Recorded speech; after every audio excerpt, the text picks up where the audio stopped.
안녕하십니까, 양조영입니다. 글로벌 금융 판매 입사하신 신입들, 기경력자 또 보험 영업을 이제 시작하시는 분들을 위한 신입 강의 10편입니다. 10편.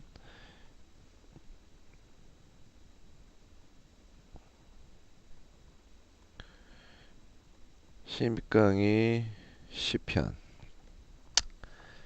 지난 시간에 진단비에 대해서 대략 얘기를 했었고요. 진단비를 현재까지 뭐 암을 포함해서 진단금을 얼마나 가입해야 되나, 몇 년 만기로 가입해야 하나, 또 뭐 이 부분에 대해서 중요하게 생각했었고, 얼마나 가입해야 되냐의 부분은 어디에 쓸 것이냐, 어디에 쓸 것이냐, 몇 년 만기냐도 여기에 해당이 됐었죠. 어디에 쓸 것이냐, 그 어디에 쓸 것이냐의 기준은 어디로 둘 것이냐, 기준은 무엇으로 할 것이냐,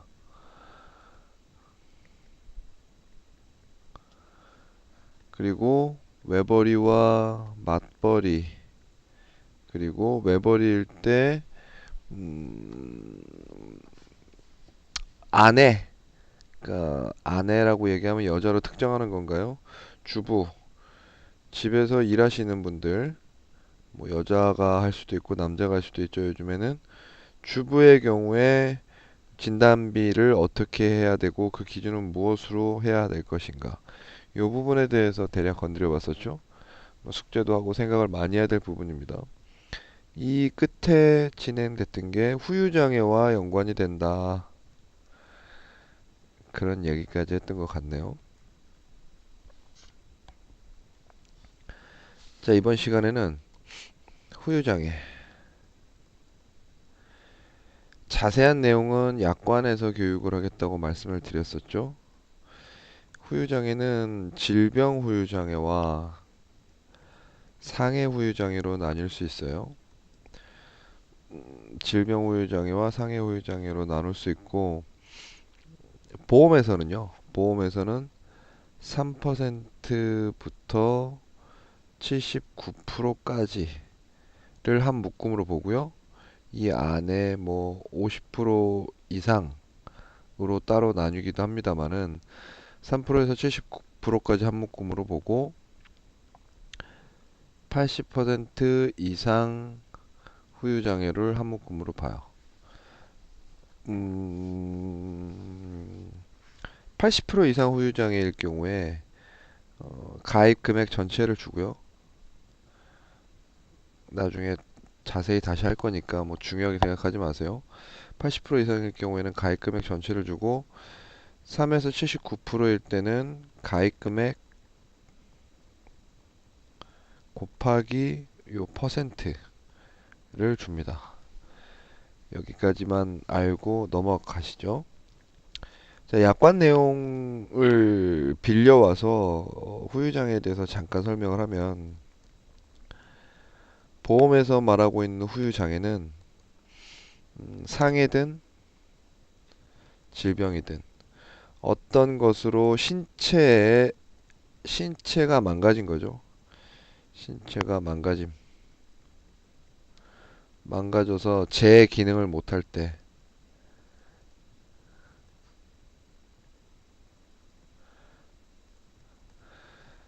신체가 망가져서 제 기능을 못할 때 후유장애라고 합니다. 후유장애. 그런데 한 가지 조건이 더 있어요. 완치되었을 때, 그러니까 치료가 완료되었을 때,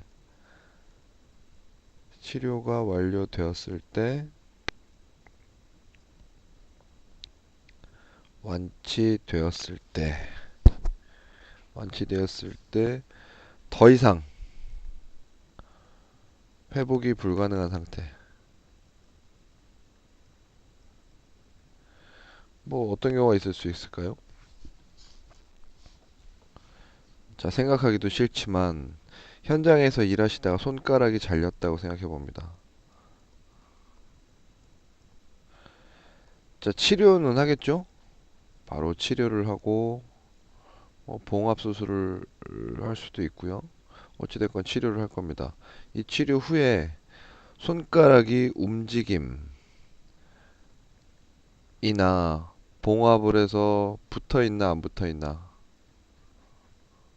절단된 상태로 있나, 이것이 더 이상 회복되지 않을 때, 예를 들어서 봉합이 안 됐어요. 그래서 손가락 마디가 하나 없으면, 우리가 사람이 플라나리아가 아닌 이상, 플라나리아 뭔지 아시나요? 그 지렁이 거머리처럼 조그만 거, 초등학교 때 자연 시간에 나왔던 것 같은데, 면도칼로 플라나리아 절반을 뚝 잘라도 다시 재생이 되죠. 그런 사람이 플라나리아가 아닌 다음에야 손가락이 잘리면 더 생기지 않죠. 손가락은 생기지 않습니다. 그렇게 되면 기능상 문제가 생겨서 치료가 완료되더라도 더 회복될 수 없는 단계가 되죠. 이 상태를 후유장애라고 합니다. 이 후유장애는 3에서 79 그리고 80 이상이라고 얘기했었고, 자세한 내용은 약관에서 보겠다고 말씀을 드렸어요. 자, 후유장애 부분은 상해로 후유장애를 입는 경우는 뭐 교통사고도 있을 수 있고, 또 뭐가 있을 수 있을까요? 낙상, 어디서 떨어지는 거죠. 그리고 운동하다 다침. 운동하다 대부분 많이 다치는 게 과거에는 십자인대 파열. 십자인대가 전방 십자인대, 뭐 후방 십자인대 많이 있었죠. 이 파열이 있을 때 과거에는 후유장애가 상해 후유장애가 나왔어요. 운동하다 넘어져서 십자인대가 파열됐을 경우 과거에는 후유장애가 나왔어요. 요즘엔 거의 후유장애가 안 나옵니다. 왜?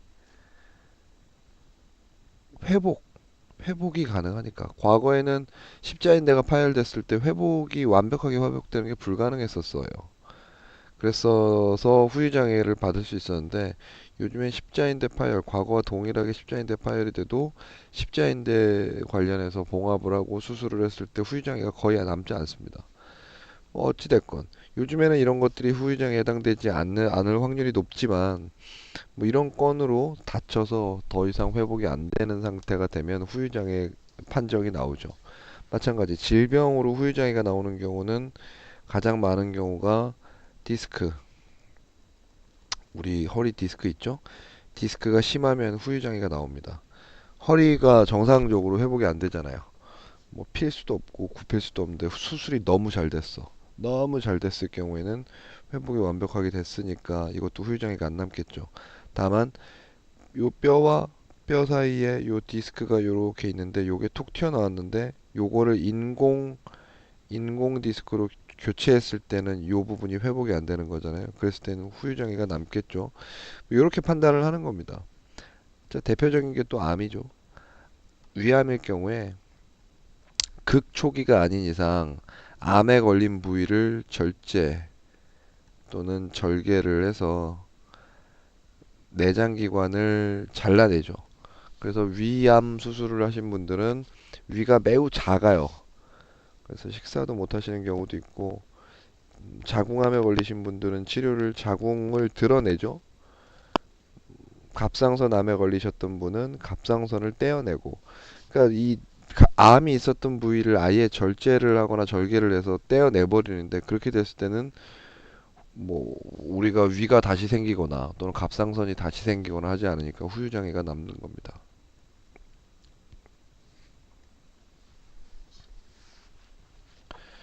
자, 따라서 상해 부분도 그렇지만 질병도, 이게 암이나 뇌졸중, 급성 심근경색에 해당된다면 후유장애가 수반될 가능성이 높다 그랬죠. 그래서 질병 후유장애를 가입하고 있을 경우에 보험금을 받을 수 있을 확률이 높습니다. 다만 암에 걸려서 수술해도 질병 후유장애에서 받을 수 있고, 뇌졸중이나 급성 심근경색에 걸려도 질병 후유장애에서 받을 수 있기 때문에 폭이 넓죠. 따라서 암 진단비, 뇌졸중 진단비, 심근경색 진단비보다 동일한 기간 동안에는 보험료가 비쌀 수도 있어요. 비쌀 수도. 안 비싼 경우도 있습니다. 안 비싼 경우도 종종 있어요. 후유장애가 있다면, 예를 들어 이 후유장애 진단금, 후유장애 관련돼서 보험금을 가입했다고 하면 이것도 어디에 쓸 것인가? 어디에 쓸 돈인가? 생각해 봐야 된다 했죠. 항상 여기서 출발합니다, 저는. 후유장애가 생기면 발에 후유장애가 있다고 가정해 봅니다. 발에 후유장애가 있다면 뭐한 발이 없어졌다고 가정해 보죠. 그럼 일단 정상적으로 혼자 걸어 다닐 수는 있겠으나 휠체어, 휠체어나 목발 같은 보조기의 도움을 받아야 되고 이게 아니라면 장애인 전용 자동차를 구매를 해서 돌아다녀야 되고 여러 가지 불편하죠. 우리나라는 장애인을 평등하게 차별하지 않고 일반인들과 비장애인들과 행복하게 잘 살아갈 수 있게 배려하지 않습니다. 어, 아주 일부이긴 하지만 장애가 생기고 뭐 팔이 잘리고 발이 잘리고 뭐 장애가 생겨도 직장에 복귀를 시켜주는 경우도 있지만 대부분은 직장에 복귀를 못할 때가 많아요. 직장에 복귀를 못할 때가 많고 하반신 마비 이런 경우에도 직장이 없어질 경우가 굉장히 많습니다. 당연하겠죠. 이렇게 됐을 때 생활비 그리고 뭐 치료비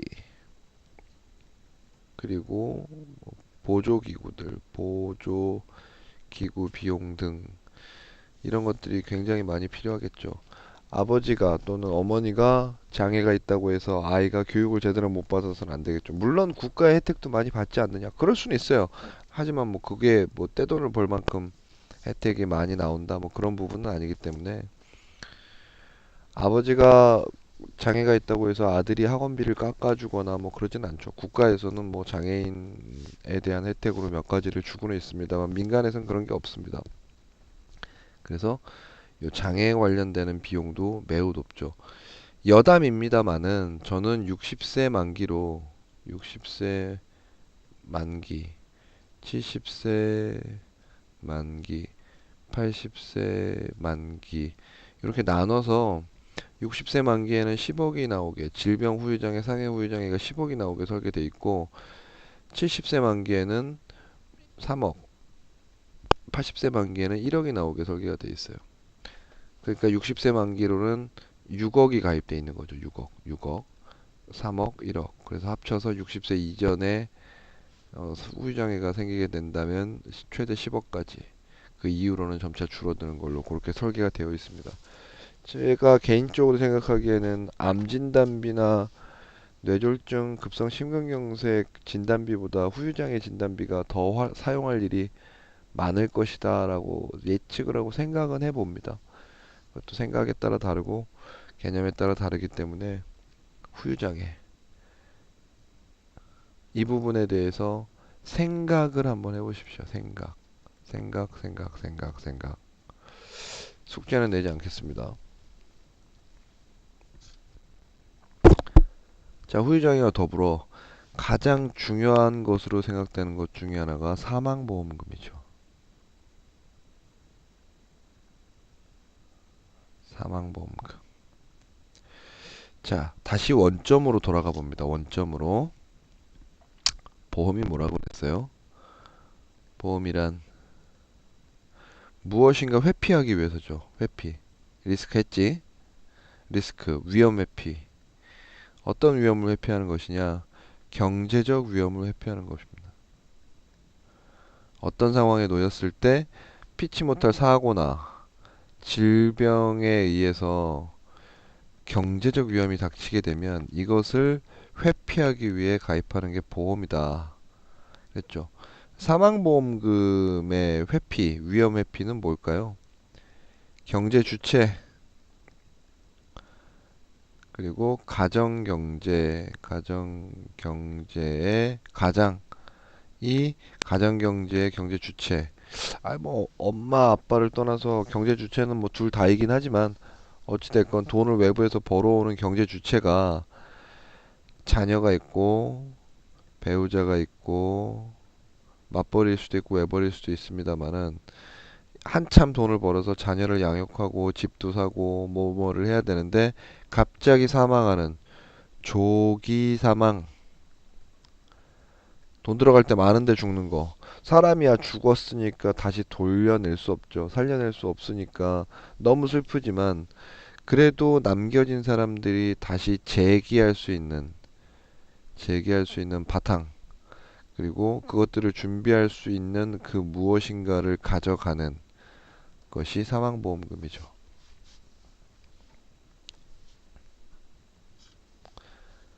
사망보험금에 대해서 필요하냐고 물어보면요. 죽음은 나오는 거잖아요. 사망보험금에 대해서 필요하세요? 물어보면 필요 없다, 필요하다. 두 가지로 나뉩니다. 당연하겠죠. 아, 잘 모르겠다도 있을 수 있어요. 사망보험금을 어디에 쓸 돈이냐라고 하면 대부분 남겨진 가족이 쓰는 돈이라고 얘기하죠. 남겨진 가족이 쓰는 돈은 기혼일 때와 미혼일 때가 다르겠고, 또 자녀가 한 명이냐, 두 명이냐, 세 명이냐에 따라서 또 다를 수 있죠. 그렇죠?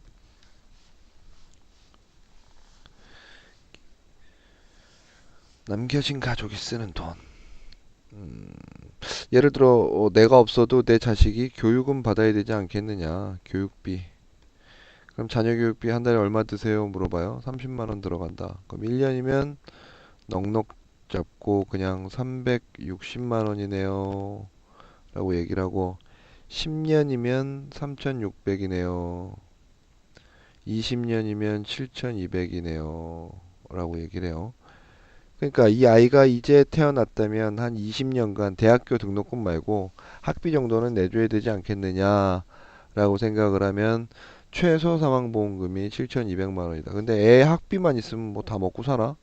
밥값, 옷값, 학원비, 뭐 등등등등등등 많죠. 그래서 사망보험금의 경우에도 남겨진 가족이 외벌이를 한다거나 아니면 혼자서 어떤 생활을 꾸려 나가는데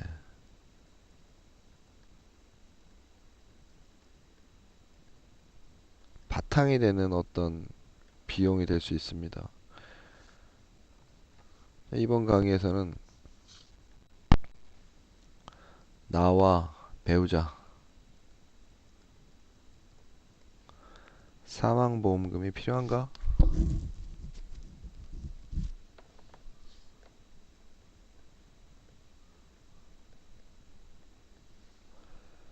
1번 필요 없다면